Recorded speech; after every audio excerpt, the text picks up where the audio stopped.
Welcome dear students, greetings of the day. Myself Ankur Sharma, Assistant Professor Horticulture Fruit Science. Today I will discuss about the topic unfruitfulness. This topic will be applicable in both subject, Fundamental of Horticulture and Principles of Landscape and Architecture.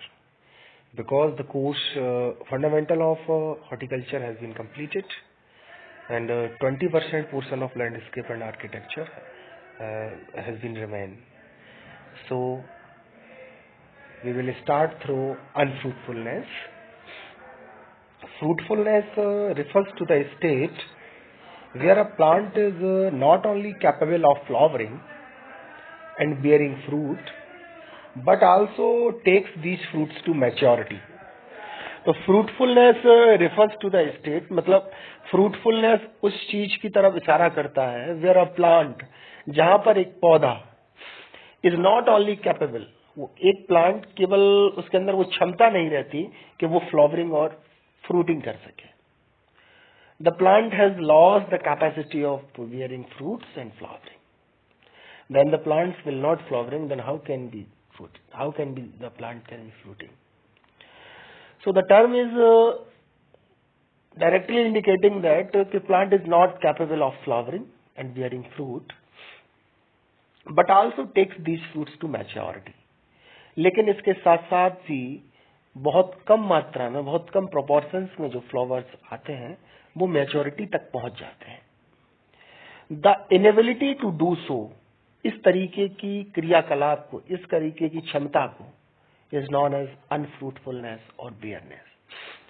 जब कोई plant अपनी capacity को खो देता है flowering और fruiting के लिए, ऐसी कंडीशंस में इस तरीके के क्रियाकलापों को the inability to do so is known as unfruitfulness और बेयरनेस.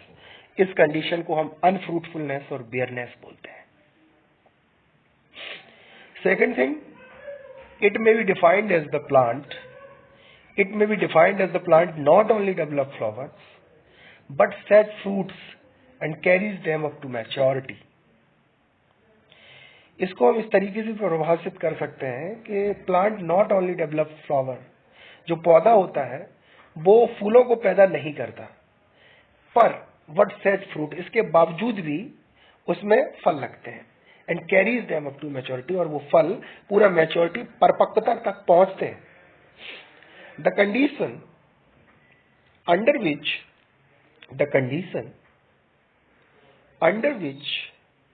जो कंडीशन ये है which are unable to bloom, इस कंडीशन के तहत ब्लूमिंग नहीं होती, फ्लावरिंग नहीं होती और सेट फ्रूट और carry them up to maturity is called अनफ्रूटफुलनेस.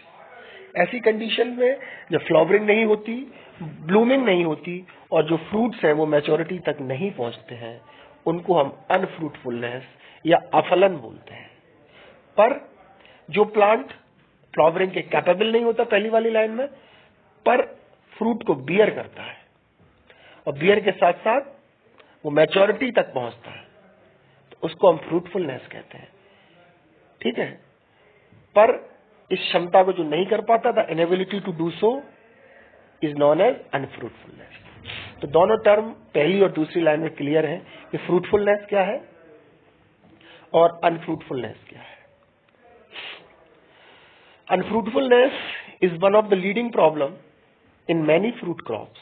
जो अनफ्रूटफुलनेस है is one of the leading problem, एक बहुत बड़ी समस्या है, एक तरीके से लीडिंग प्रॉब्लम है इन मैनी फ्रूट क्रॉप्स. ये सारे फ्रूट्स में एक तरीके से प्रॉब्लम है, चाहे वो ट्रॉपिकल के हो, चाहे वो सब ट्रॉपिकल के हो, चाहे वो टेम्परेट के हो, चाहे वो माइनर फ्रूट्स हो, चाहे वो ड्राईलैंड के हो. इन सब में इस तरीके की समस्या देखने को मिलती है. तो unfruitfulness is one of the leading problems in many fruit crops which results in huge loss to growers, thus make fruit cultivation less profitable. तो अनफ्रूटफुलनेस का जो परिणाम रहता है वो ह्यूज लॉस, एक बहुत बड़ी मात्रा में नुकसान मिलता है जो हमारे पैदावार करते हैं, जो हमारे प्रोड्यूसर्स हैं. एंड थस ये समस्या जो है make fruit cultivation less profitable, ये समस्या फ्रूट कल्टीवेशन को बहुत कम मात्रा में लाभ पहुंचाती है, मतलब लाभ इससे बिल्कुल ना के बराबर होता है. ऑल्थो इसके साथ साथ इसके बावजूद ट्री प्रोड्यूस एडिक्वेट फ्लावरिंग, पौधा जो है उसमें बहुत कम जो है एक तरीके से फ्लावरिंग होता है, फूल आते हैं। लो इनिशियल फ्रूट सेट, लो इनिशियल फ्रूट सेट का मतलब जो एक तरीके से फ्रूट का लगना होता है फ्लावरिंग के बाद में, तो वो भी बहुत कम मात्रा में होता है।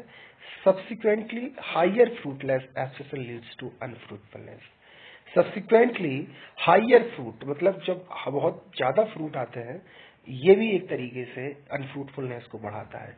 कभी कभी आपने देखा होगा कि जैसे मैंगो के केस में बाइनियल बियरिंग, अल्टरनेट बियरिंग होती है कि एक साल उत्पादन बहुत ज्यादा हो जाता है, production in a current years become higher but the next year become less due to the cause of high flowering and fruiting in a current year, and the plant lose their viability, lose their capacity to flower in the next year due to the flowering in a current year.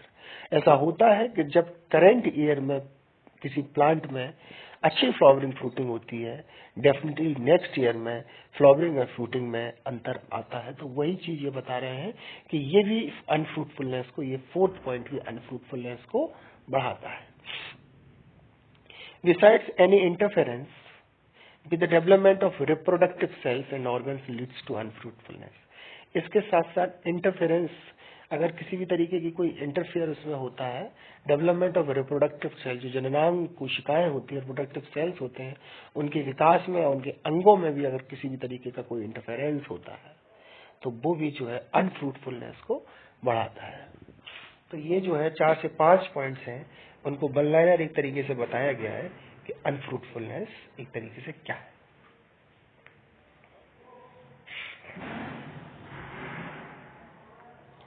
Cause of unfruitfulness.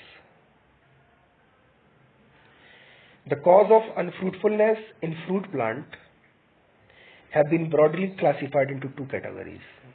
जो unfruitfulness का cause है fruit plant में, have been broadly, इसको बहुत विस्तार से 2 categories में define किया गया है। पहला है इंटरनल फैक्टर्स, दूसरा है एक्सटर्नल फैक्टर। एक है आंतरिक कारक, एक है आपके बाह्य कारक। आंतरिक कारक और बाह्य कारक को, दोनों को पूरी तरीके से डिफाइन किया गया है। ये ग्रेप की क्रॉप आपको दिखाई दे रही होगी, है ना। इस ग्रेप की क्रॉप में भी इस तरीके से बताया गया है कि जब फ्रूटफुल मतलब जब पैदावार होती है तो इस तरीके से फ्रूट्स आपको दिखाई देते हैं, है ना। जब अनफ्रूटफुलनेस होती है तो केवल पत्ते और पौधे और टहनियां आपको दिखाई देती है, फल नहीं दिखाई देते। इस डायग्राम को लगाने का केवल एक ही उद्देश्य है। Cause of अनफ्रूटफुलनेस। अनफ्रूटफुलनेस, अफलन के कुछ कॉज हैं, कुछ कारण हैं। जैसे आपको बताया था एक्सटर्नल फैक्टर्स और इंटरनल फैक्टर्स। तो एक्सटर्नल फैक्टर्स पे अगर बात की जाएगी तो सबसे पहले है आपका इन्वायरमेंटल फैक्टर्स, जैसे आपका टेम्परेचर है। जब प्लांट फ्लावरिंग पे है, ऐसी कंडीशंस में यदि किसी प्लांट को फ्लावरिंग के समय 20 से 25 डिग्री सेंटीग्रेड टेम्परेचर की नीड है, पर नेचर ने ऐसे समय पे कुछ और कर दिया और टेम्परेचर 30 से अबव पहुंच गया। आपका नीड है प्लांट को 20 से 25 डिग्री सेंटीग्रेड की, but at that time the temperature has been reduced 5%। At this situation flowering will get affected. ऐसी कंडीशंस में आपकी फ्लावरिंग अफेक्ट करेगी। रेनफॉल भी एक ऐसा कारण है कि आपने देखा होगा बहुत सी ऐसी फ्रूट क्रॉप्स होती हैं जब फ्लावरिंग होती है, जैसे फ्लावरिंग बहुत अच्छी आती है और उस समय पर अगर रेनफॉल वर्षा हो जाती है तो फूल हमारे झड़ जाते हैं, फ्लावरिंग में बाधा उत्पन्न होती है। फिर है आपका विंड। हर एक क्रॉप के लिए विंड की वेलोसिटी डिसाइड है कि किसको कितने से कितने रेंज की किलोमीटर पर आवर विंड को वो टॉलरेट कर सकता है। इससे ज्यादा अगर विंड की कैपेसिटी बढ़ती है तो डेफिनेटली प्लांट इफेक्ट करता है, फ्लावरिंग इफेक्ट करती है, क्योंकि जो फ्लावर्स होते हैं वो एक तरीके से उनकी सेटरिंग हो जाती है, वो बिखर जाते हैं, झड़ जाते हैं, ड्रॉप कर जाते हैं, फ्लावर ड्रॉप हो जाते हैं। और जब फ्लावर ही ड्रॉप हो जाएंगे तो फिर मैच्योरिटी तक कौन पहुंचेगा, तो फ्रूटिंग होगी नहीं। नेक्स्ट है आपका फ्रॉस्ट। ये सब नेचुरल कैलामिटीज में आते हैं। आपके फ्रॉस्ट है, हेल स्टॉर्म है, ये चीजें ओला पाला कोहरा एक तरीके से नेचुरल कैलामिटीज में आते हैं। क्लाउडी वेदर में क्या होता है कि कभी कभी धूप निकल आती है और कभी कभी बिल्कुल शेड हो जाती है। ऐसी कंडीशंस जो है इंसेक्ट और डिजीज के इन्फेस्टेशन के लिए बहुत बहुत ही अच्छी मानी जाती है। कि कभी एकदम से धूप निकल आई, कभी एकदम से छांव हो गई, कभी एकदम से छांव हो गई, या कभी एकदम से धूप निकल आई, कभी एकदम बारिश हो गया। तो ये जो क्लाउडी वेदर होता है इसमें इंसेक्ट के इन्फेस्टेशन और डिजीज का इन्फेस्टेशन बहुत ज्यादा बढ़ता है। और ऐसी कंडीशंस में जब इन्फेस्टेशन बढ़ता है तो वो इंसेक्ट और वो डिजीज पर्टिकुलर फ्लावर को अपना होस्ट बनाते हैं, और जब फ्लावर को होस्ट बनाएंगे तो फ्लावर वीक हो जाएगा, क्योंकि वो इतना सक करेंगे उसके सेप को, मतलब रस को चूसेंगे, है ना, या उसको खाएंगे, तो एकदम फ्लावर फिर फ्रूटिंग तक पहुंचता ही नहीं है, वो झड़ ही जाता है, ड्रॉप ही कर जाता है, क्योंकि उसमें इतनी इनेबिलिटीज हो जाती है इसके कारण कि वो मैच्योरिटी तक नहीं पहुंचता। लाइट इंटेंसिटी भी अफेक्ट करती है कि अगर लाइट इंटेंसिटी किसी को 10 to 12 आवर्स एक दिन में चाहिए, 8 to 10 आवर्स एक दिन में चाहिए, कोई डे न्यूट्रल प्लांट है, कोई लॉन्ग डे प्लांट है, तो उसके अफेक्टेड भी अगर लाइट की इंटेंसिटी बढ़ती है, लाइट का ड्यूरेशन बढ़ता है, तब भी वो फ्लावरिंग को अफेक्ट करता है, वो फ्रूटिंग को अफेक्ट करता है।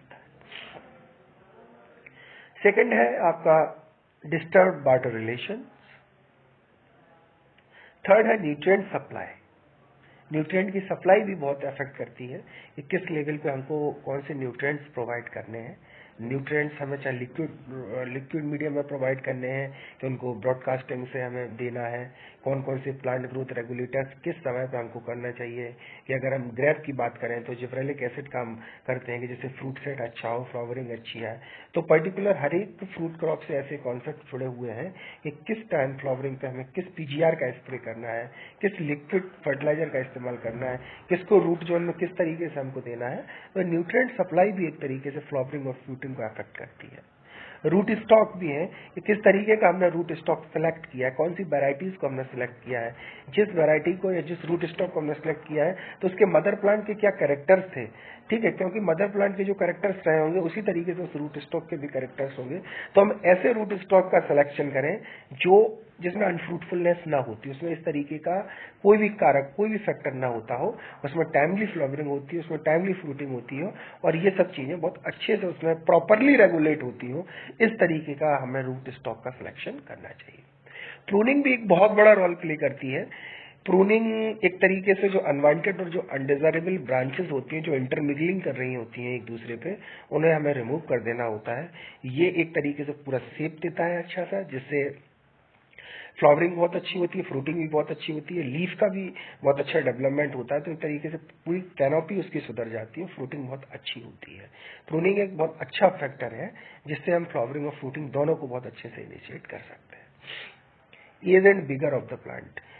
कभी कभी विगर और एज ये दोनों भी अफेक्ट करते हैं कि जैसे जैसे प्लांट की एज बढ़ती चली जाती है, वो 40 ईयर से प्लस हो जाता है, 50 ईयर से प्लस हो जाता है, जिनकी लाइफ साइकिल, जैसे मैं मैंगो की बात करूं, आंवला की बात करूं, है ना, फालसा की बात करूं, पपाया तो क्या है कि 2 से 3-4 साल में इनका खत्म हो जाता है सिस्टम, 1 साल में इनका गेस्टेशन पीरियड खत्म हो जाता है। बनाना है एक ही क्रॉप में खत्म हो जाता है। तो age and vigour of the plant भी कभी कभी अफेक्ट करता है अनफ्रूटफुलनेस को। लोकेलिटी, जिस स्थान पर हमने अपने ऑर्चर्ड को स्टेबल किया है, किस तरीके के वहाँ फैक्टर्स हैं, वहाँ का टेम्परेचर कैसा है, रेनफॉल कैसा है, लाइट इंटेंसिटी कैसी है, एल्टीट्यूड एट सी लेवल वहाँ से कितना है ना, सनसाइन कितनी है ना, ये सब चीजें लोकेलिटी पे भी डिपेंड करती हैं कि वहाँ का एक्सपोजर कैसा है। पर्टिकुलर जब प्लांट फ्लावरिंग पे आ रहा है, जब प्लांट फ्रूटिंग पे आ रहा है, तो वहाँ किस तरीके का एक्सपोजर है, क्या टेम्परेचर वहाँ रहता है, क्या कैसे चीजें रहती हैं, वो चीजें बहुत इंपॉर्टेंट करती हैं। सीजनल इन्फ्लुएंस यही है एक तरीके से, कभी एकदम से आंधी आ जाना, कोहरा पड़ने लगना, पानी गिरने लगना, ओले गिरने लगना, ये चीजें सीजनल इन्फ्लुएंस तो बहुत ज्यादा एग्रीकल्चर को बर्बाद किए हैं। Spring fruit plant during flowering, spring fruit plants during flowering.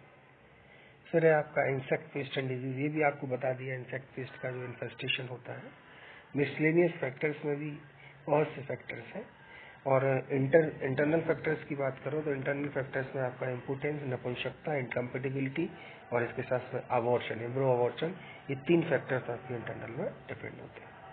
अब अनफ्रूटफुलनेस का सेकंड वॉल्यूम बहुत जल्दी आपको मिलेगा इन 2 स्लाइड्स के साथ। नमस्कार।